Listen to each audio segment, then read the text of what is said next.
Welcome to the Real Estate Syndication Show. Whether you are a seasoned investor or building a new real estate business, this is the show for you. Whitney Sewell talks to top experts in the business. Our goal is to help you master real estate syndication. And now your host, Whitney Sewell. This is your daily real estate syndication show. I'm your host, Whitney Sewell. Today our guest is Drew Maconachy. Thanks for being on the show, Drew. Whitney, thank you for having me.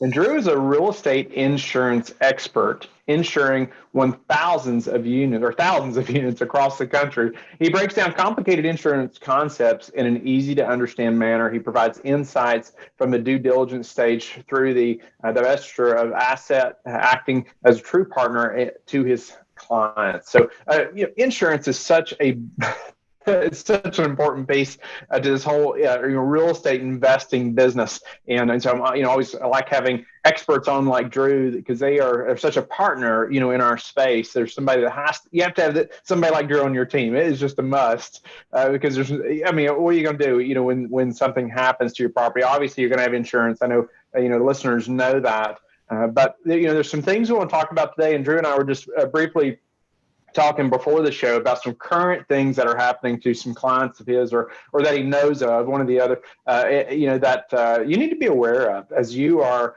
underwriting properties, things you need to plan for that potentially, some of these operators may not have planned for. And it's very unfortunate. So I want you to know about those things, as a listener, but I want to go through some things that you need to know about insurance with Drew, and we're going to drop into some of the current issues that you need to be aware of as you are moving forward, and hopefully already have been thinking about. But Drew, give us a little of your background, and let's jump into some of these issues.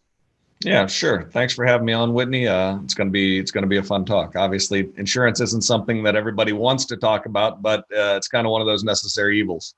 I view myself kind of like you said. I view myself as a partner to all of my customers. Right, my job is to be your backstop as you're growing your business, as you're growing your portfolio. Right, you get to 100 units, you get to 300 units. I want to make sure that you don't have to go backwards. I'm your safety net to make sure, or any insurance should view themselves as your safety net so that you don't go backwards, right? I want to help you keep leveling up and create a fail safe in the event that you have an issue, truly protecting you from catastrophic losses. So that's my goal. Real estate's kind of in my blood. My family has invested in real estate for a long time, and it always attracted me. My first job out of school was in the real estate business. But then I figured out I could do both, right? I can be an insurance guy and a real estate guy. So, it's been something that I've been attracted to for a very long time. I've got some buddies who are in the space aggressively. So, it was just kind of a natural, step for me to take to get more involved in the space. All right. Well, let's jump right in, Drew. Again, thank you for your time and just being willing to help us understand these things better. All right, but let's talk about some basic coverages, just that each of us as investors should be considering, or whether we have them or not. Some things we should be keeping in mind, and let's jump in there and just go over some of those or that maybe you're helping clients with currently, or maybe things that even clients don't always know that you're helping them with. Sure. So, there's the very obvious ones, right? All of your investors probably have a property policy that's going to cover them first party, right? It covers them for losses to their property. Very obvious, right? Second one would be general liability. Somebody comes onto your property, slips, trips, and falls. A tenant sues you for whatever, essentially, any sort of lawsuit. That's when it's going to get picked up. Again, relatively obvious.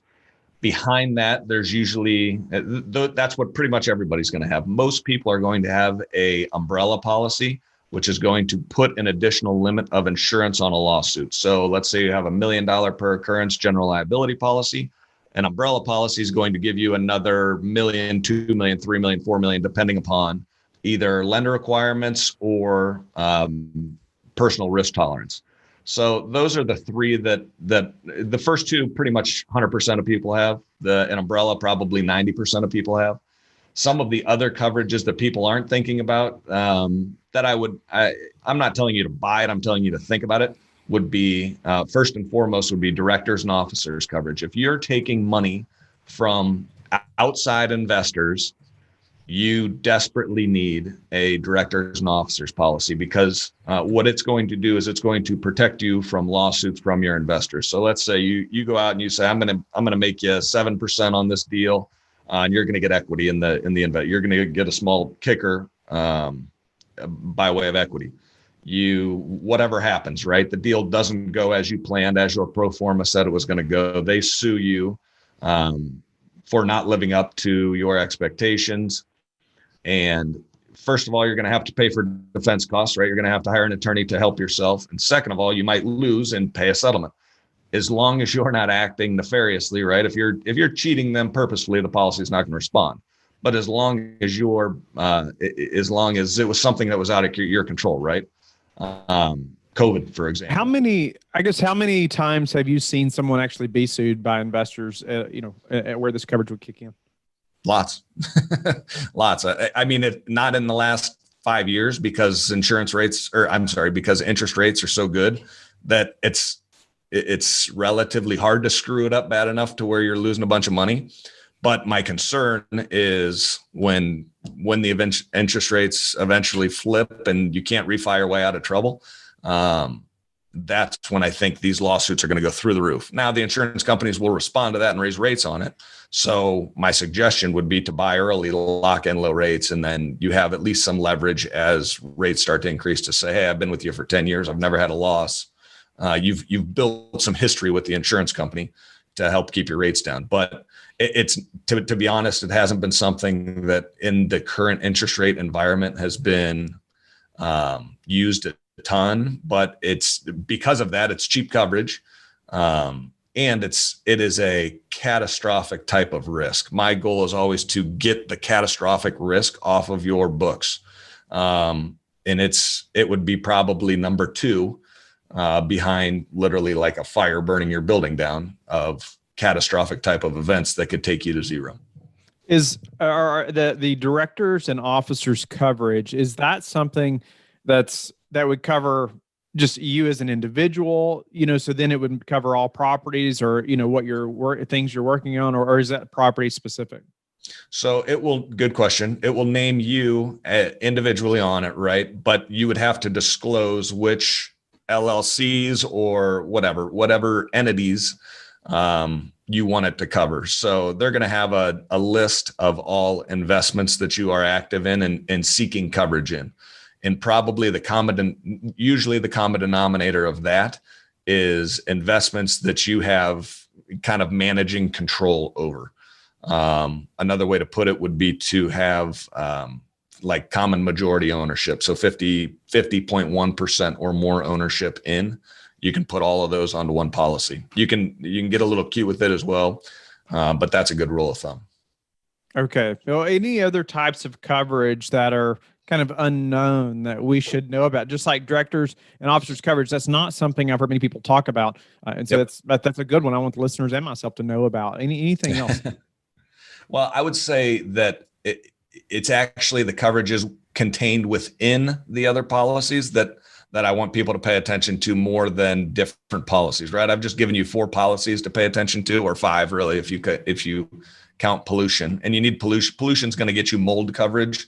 So if you're in a wet area, pollution would definitely be something to look at, because mold and fungus is excluded from all policies. So that it would be a way for you to buy back coverage for that. But with inside, like a property policy, for example, if you're buying a B or C class building that is 30 years old, it used to be really easy to get ordinance and law coverage. That has totally changed in the last 2 years, 18 months, 2 years, because there's been so many losses based upon the building being way out of code. It's been grandfathered into code. Now you've had a loss, right? It's a 30 unit building. You've had a fire that affected 6 units.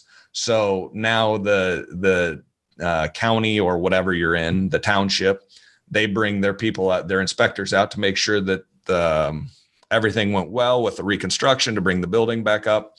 And they come in and say, oh, wait, your electrical system's out of code. Your plumbing's out of code. Your everything that was grandfathered in. As soon as you have a loss and need your building to be reopened, it's now a blank slate. So you can have ordinance and law coverage will pay for you to bring your building up to code. It can be extremely expensive. I had a customer who ate a $900,000 loss because they didn't have ordinance and law coverage on a 110 unit building. So not even a massive investment, a nice size one, of course, but it was an $875,000 claim that went uncovered because they didn't have it.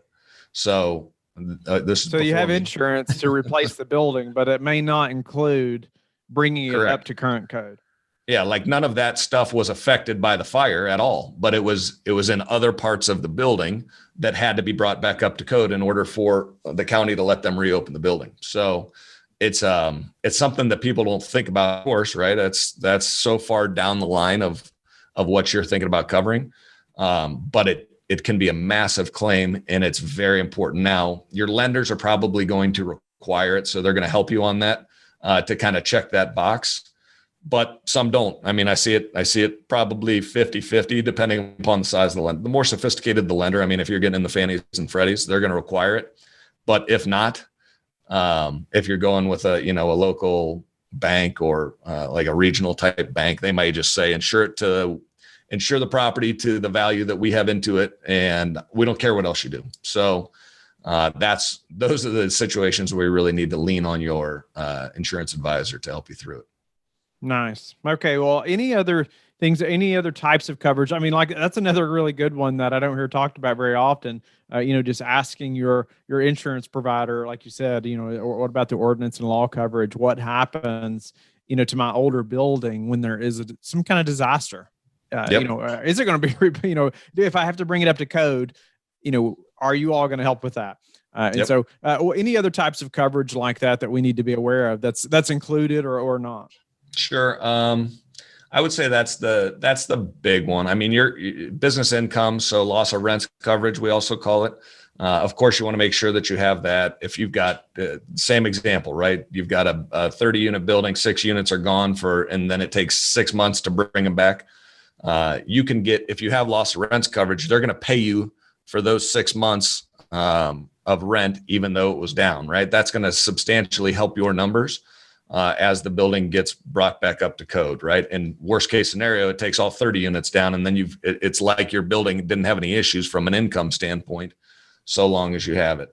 Another big one that we see issues with is water backup coverage. So not a lot of water related claims are covered under an insurance policy, but water backup can be. It's an endorsement onto the policy. It's not a standard coverage.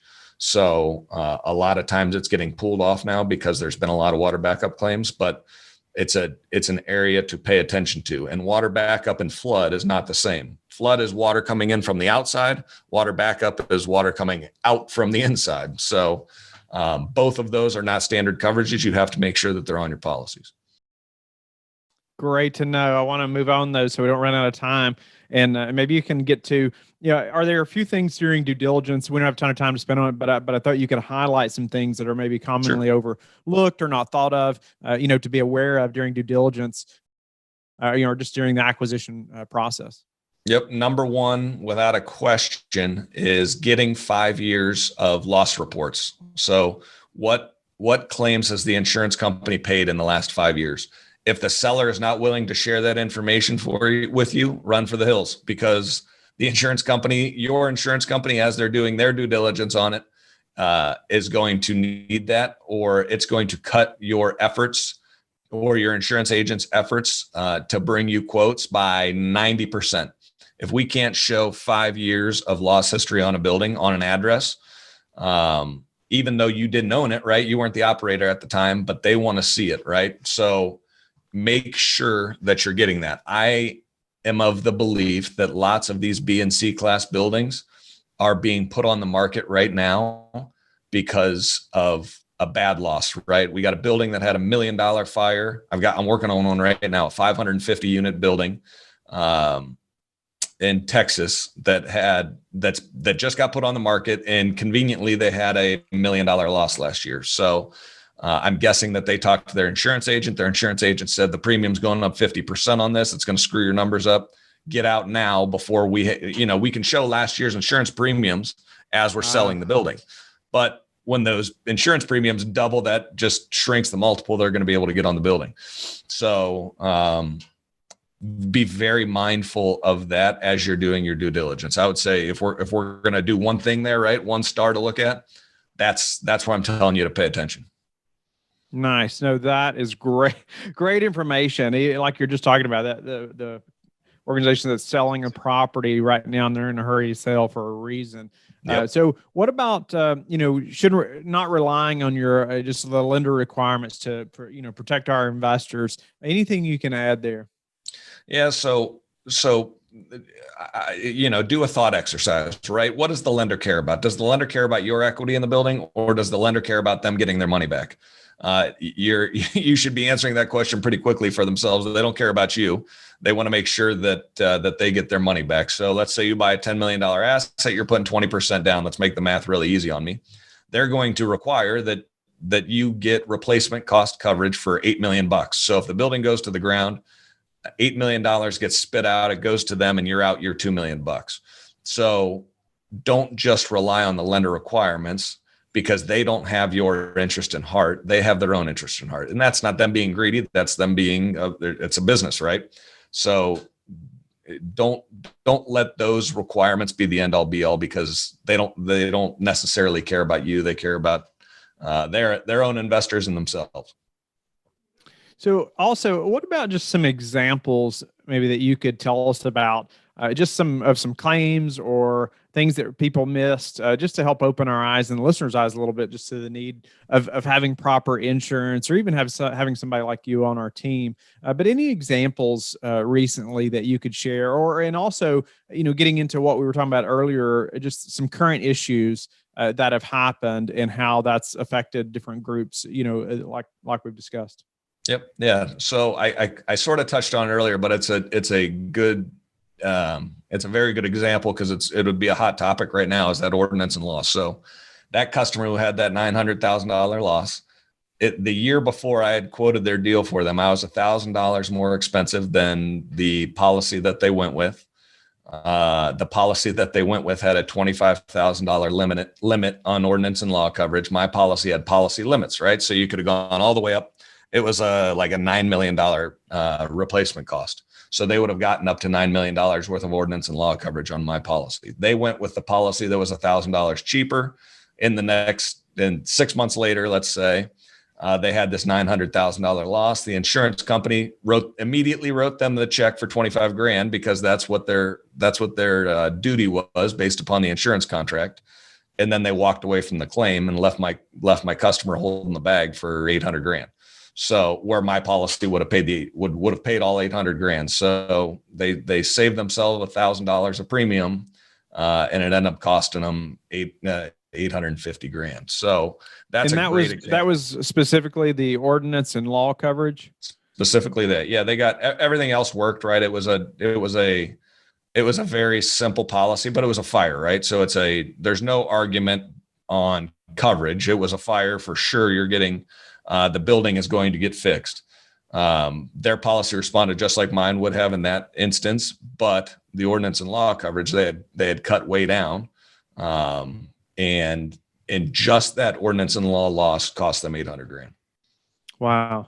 Okay. Yeah. And any other examples, or even current issue? Something that's current that would help us to just think of how it's going to affect our underwriting in such a big way, and our returns, projected returns to investors, if our premium, doubles or triples, or, things like that. Any examples of that? Other examples? Not specific examples, but what I would tell you is be prepared if you're in a like a wind zone, if you're in the Midwest or the Southeast coast, if you're in one of those areas that's commonly getting wind or hail claims, be prepared if you have a loss to see your rates go through the roof.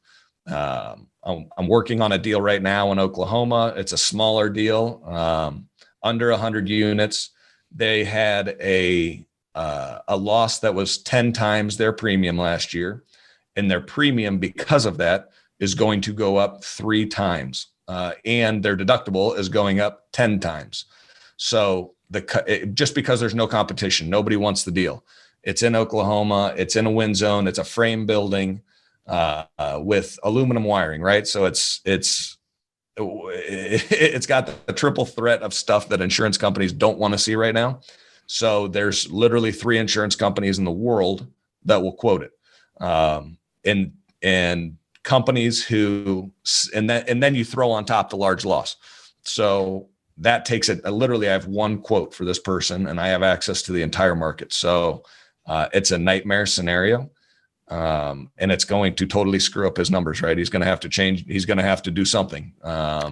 What should he have done? Is there anything that he should have done differently when he was in the acquisition process, as far as insurance is concerned? On this instance, the big one would have been when you see unmitigated aluminum, it would be you would walk, right? I mean, that's an issue that is starting to get some. I mean, it's getting a lot more attention. Obviously, the big one that I told you is prior experience on the building. That's the number one factor that the insurance companies are looking at in underwriting to get themselves off of a deal or to charge the hell out of the deal. The one of the next ones would be aluminum wiring. So if it's aluminum wiring during your due diligence, ask what they've done to upgrade it's not going to be original aluminum, right? All of that's out of code, and that in almost all circumstances has not been grandfathered in. So it's been mitigated in some way. Ask how, because your insurance company is going to eventually ask you that question. So get out ahead of it. But no, to answer your question, other than that, I mean, it was a wind claim. You're in a wind zone. You're going to get wind claims. The market is just really tough on large claims right now, because put yourself in the insurance company's shoes. They collected 30 grand or 40 grand a premium. You hung a $400,000 loss on them. So just to break even, right? It's going to take them 10 years to break even. But don't forget, the insurance company has to pay underwriters. They have to pay people like me. There's a lot of money going out. So they consider themselves profitable at about a 60% loss ratio. So it's going to take 18 years for them at 42 grand to make up for that loss. So it for them was a catastrophic event, and they're going to adjust their premium accordingly to try and get that back or to get off the deal altogether. They don't care. Yeah. What's the best action for him right now? I mean, ultimately his hands seems very tied, right? I mean, he has to move forward, do the best with the deal, probably then exit as soon as possible. If you can find a buyer, I mean, right. At that point, at this point, I would say try and find an unsophisticated buyer, who will walk into the deal and look at last year's, not just like the deal I'm working on in Texas right now for a sophisticated investor. So they're going to change their offer based upon what we come back with for insurance costs. But if you could find somebody who says, wow, this guy paid 40 grand last year, I'm going to be able to pay 40 grand. I'll work that number into my numbers and get out of the deal. But I'd hate to do that to somebody. I wouldn't want, exactly, right? I would want to be transparent, as much as possible. And no, it's not ethically, you're in a very tough spot there. But no, I mean, he really, I don't know what he's going to do. And that's the sad thing about kind of the current state is all I can do is get you the best number that's available on the market. And you need to, as a real estate investor, make the decision that's right for you. So there's no magic bullet that's going to get him out of the situation that he's in. He's going to have to take on a much larger deductible, and he's going to have to pay more premium, and somehow try and find a way to make that work. All right, Drew. Well, it's been some great information. Just a few final questions before we run out of time. Sure. Do you have any daily habits that you are disciplined about that have helped you achieve success?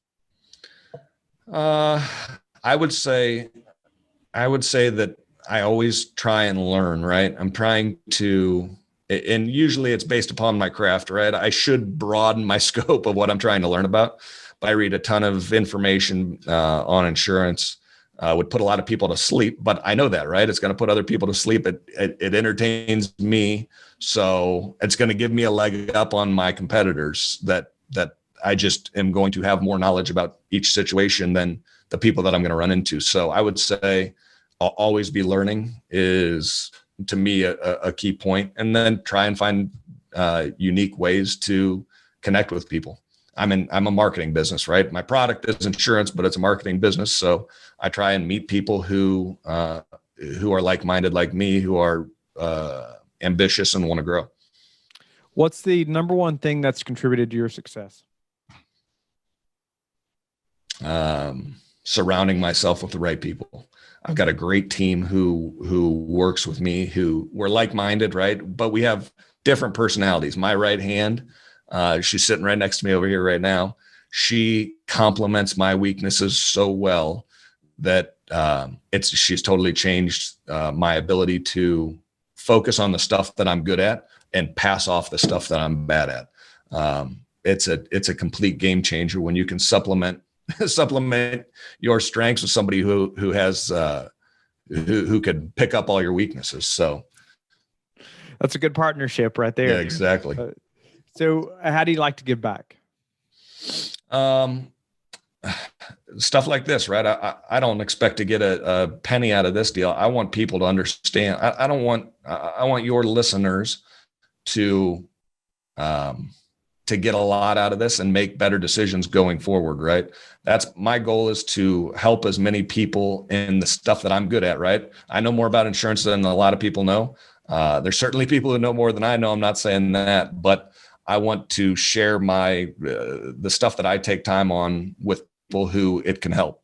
So as broad of audience as I can reach to help them understand the insurance market. That's key to me. We do a lot of, small charity stuff to help our community, but I won't bore you with that. But I just want to give people knowledge, because I understand this is going to put food on the table for your family, right? And I don't want to get you. If it's avoidable, I want to help you avoid situations that are going to create stress and angst in your life. Drew, thank you again for your time. It's been a great show. You have brought out so many points about insurance coverage that I hope it hasn't scared us too much, but scared us enough to talk to our insurance provider like yourself, right? And make sure that we're covered properly or prepared for, what might happen or the unknown. And even thinking about your underwriting as you're going into deals. What if if you do have a big claim and your insurance rate just doubles or triples, have you check that against your underwriting to ensure that you can still survive? What happens then? So just some good questions to raise is, especially moving forward, if you haven't in the past, when you're looking at new deals. But Drew, thank you again. How can the listeners get in touch with you and learn more about you? Yeah. So you'll find my contact information in the show notes, I'm sure. Feel free to reach out. We'll put a phone number and an email in there. Please reach out. I'm happy to help you answer some questions. Again, I'm not going to charge you anything. I'm not going to do any of that. But ask questions. I'm happy to answer anything that I can answer. I operate in almost every market around the country. So some are easier to manage than others. There's a lot more questions in some states than there are others, but I can help you, or I can point you in the right direction to somebody else that can help you, like me, if I can't help you directly. So yeah, reach out. I'm happy to help, and I'm happy to share as much knowledge with you as I can. Thank you for listening to the Real Estate Syndication Show, brought to you by LifeBridge Capital. LifeBridge Capital works with investors nationwide to invest in real estate, while also donating 50% of its profits to assist parents who are committing to adoption. LifeBridge Capital, making a difference, one investor and one child at a time. Connect online at www.lifebridgecapital.com for free material and videos to further your success.